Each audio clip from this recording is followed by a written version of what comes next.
All right, so here we go. We are going to look at the area of regular polygon. And we're going to use trigonometry to help us with this. Now, this is nice. I like what it's doing here. It's talking about kind of looking at a triangle. So we're looking at this nice little... Sorry, that was my dog. I had to make him stop. We're going to look at this nice regular octagon. Now, the one thing I want you to remember is that the area of any regular polygon area is equal to 1/2 the apothem times the entire perimeter. So because this triangle right here is formed both of its sides, oh, that's crazy, by 2 radii, this is an isosceles triangle. Okay, so this side right here is the same as this side right here. This is an isosceles triangle. Now, when we drop that apothem, such as in this picture right here, when we drop that apothem down, it cuts that central angle. Now, right here, because there are 8 central angles within the entire octagon, 360 divided by 8 is 45. Now we get this angle because we take 45 and we divide it by 2. Because remember, the apothem is both the angle bisector and the perpendicular bisector. It's a perpendicular bisector and angle bisector. That's what I'm trying to say. So it both bisects this angle right here, making these two exactly the same, and cutting these two sides in the exact same length. So the great thing about this is that we can use trigonometry to go ahead and find this A, or my apothem, as long as I'm given the sides. Now I know my side length right here is 6 because the large side, or the full side, is 12, and half of 12 is 6. So then I can use the tangent of 22.5, taking oats away. The tangent is equal to opposite over adjacent, so 6 over A. Solve for A, we get 6 divided by the tangent of 22.5, and that gives us our apothem, which is 14.5. So then, if I wanted to find the area of this polygon, I would use my formula. Area is equal 1/2 the apothem. I'm going to plug this guy in. I'm going to take him right here, and I'm going to plug him in for A. The apothem times the perimeter, which is the side length times the number of sides. 12 times 8, which gives me our area for this example of 695.3 square centimeters. So let's look at this example. This is example number 1. We are trying to find the area enclosed by the Pentagon near Washington, D.C. to the nearest 1/10 of an acre. Oh, that's super important. I'm going to highlight this because if I don't, I'm going to forget about it. 1/10 of an acre. Okay, so we're starting off in feet and we're going to want to end up in acres. Each outer wall is 921 feet long, and it gives us the conversion factor. 1 acre is 4,560 square feet. So let's look at this problem to begin with. The first thing I need to do is I need to find the apothem. So to find the apothem, I'm going to use tangent. Okay, so the tangent of 36 is equal to taking oats away. Opposite over adjacent. Now, if you're wondering where 36 came from, remember 36 is half of the entire angle 72. And if you're wondering where 460.5 came from, it's half of 921. So let's do a little bit of math. I'm going to multiply both sides by A. That would give me the A, if we continue to do kind of this work, I hope you're seeing that, A would be equal to 460.5 divided by the tangent of 36. Okay? Put that in my calculator. 460.5 divided by the tangent of 36. That equals, oh, okay. A is equal to 633.8 feet, approximately. So that's my apothem. Now I'm going to use that apothem and I'm going to put it in my area formula. Remember, the area of any regular polygon is going to be area is equal to 1/2 the apothem times the perimeter. All right, so let's work with that. Let's plug some things in. So area is equal to, area is equal to 1/2. My apothem now is 633.8. I could have put 460.5 divided by the tangent of 36 if I wanted to put it all in one kind of bunch up together, then times the perimeter. Now the perimeter is going to be 921 times 5. Got to carefully put that into my calculator. So times 0.5 times 921 times 5, and that gives me, oh, nice. Area is equal to 14,000. No, that's not 14,000. Hold on, let me write the number first and then I'll put my commas in. 937.9.5. Let me double check that. 14,59379. All right, putting my commas in right here. Oh, that's 1,459,379.5 square feet. Now the problem is our question asked for in acres. So hopefully you remember how to convert that. We're going to take 1,459,379.5 and we're going to divide it by number of feet in an acre. 43,560. Using my calculator to do that, divided by 4,3,560. All right, gives me about 33.5 acres. So the Pentagon is about 33.5 acres. Okay. All right, so let's look at this next problem. This next problem is talking about, once again, area.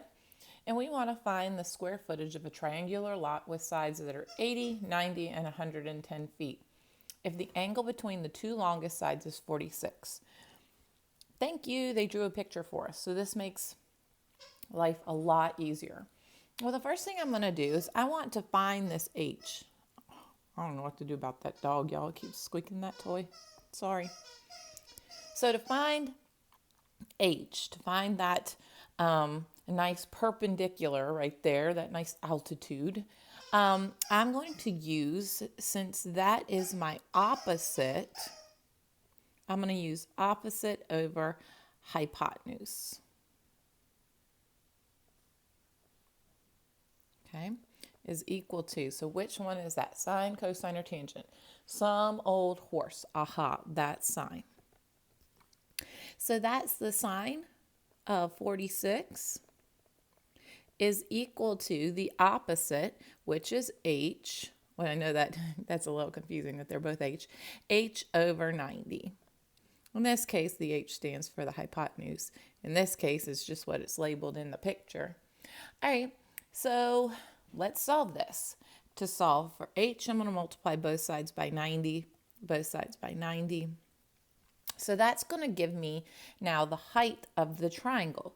So the height of the triangle, we could make this a decimal or we could leave it 90 times the sine of 46. That will work. So let's leave, I'm just going to leave it like this for a second. Now I know the area of my triangle. Hopefully we know the formula for an area of a triangle. Area is equal to 1/2 the base, which is 110, times the height. So you could go ahead and get a decimal approximation for that and get 64.74, or you could put in your calculator all at once, just like this.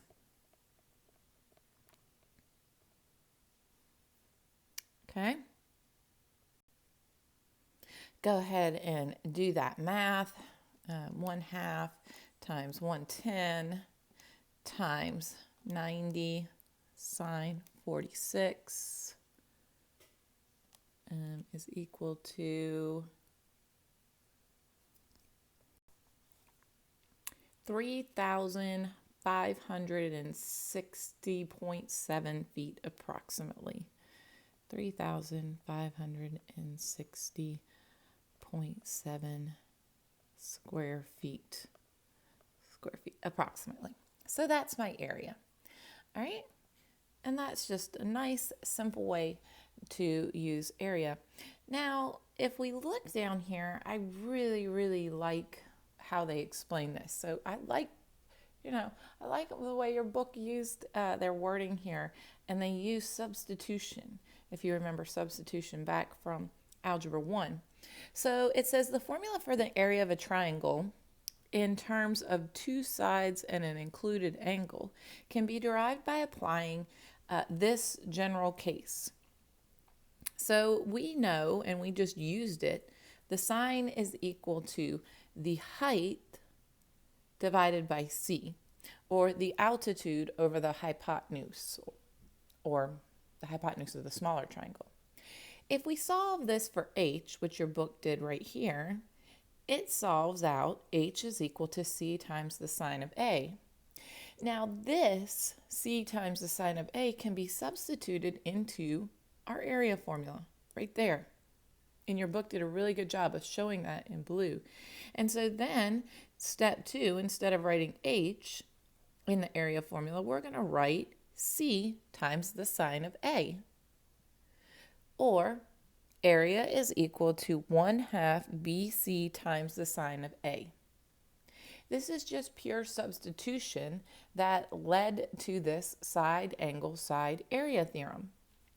The side angle side area theorem says the area of a triangle is equal to half, oh, I forgot a t there, the product of two sides and the sine of the included angle.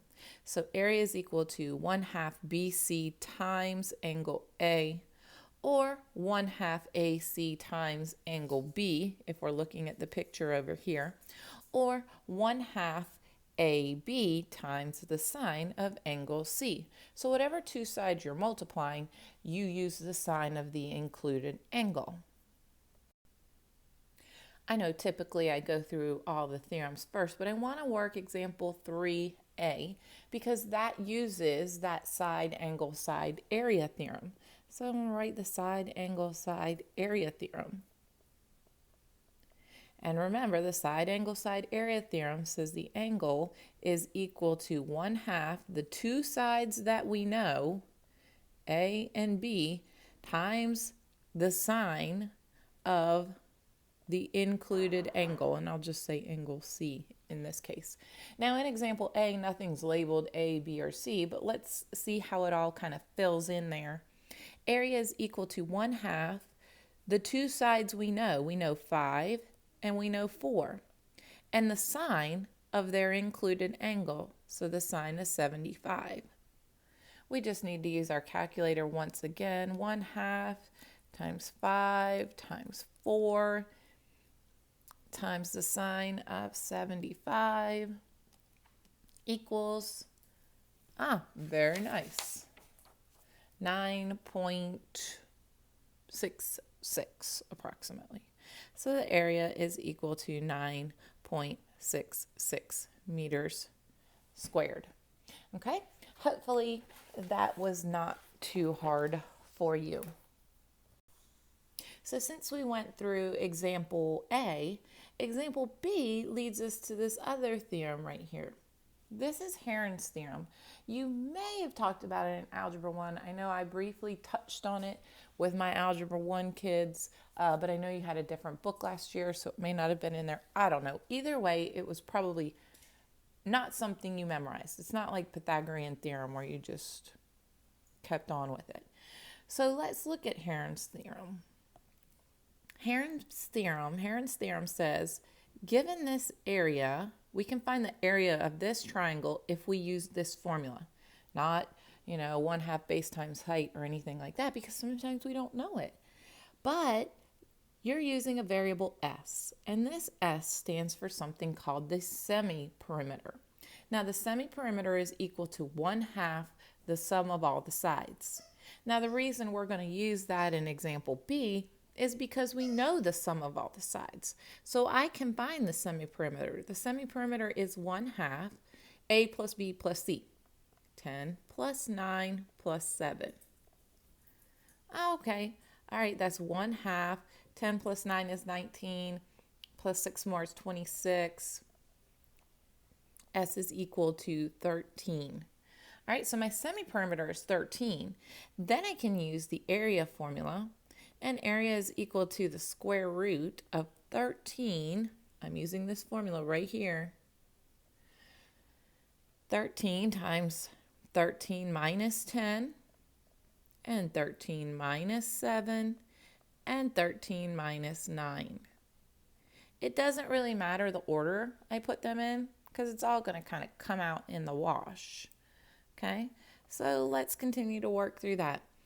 That becomes the area of 13 times 3 times 6 times 4. If we did all that work, that's the square root of 936, or 6 square roots of 26, or if you just want to get a decimal, 30.6 inches squared. Is it inches? Yes. And that is my squared. That is using Heron's theorem to find the area of a triangle. All right, your practice problems are 5 through 29 odd. If you have any questions on them, join me in the Zoom at 9 a.m.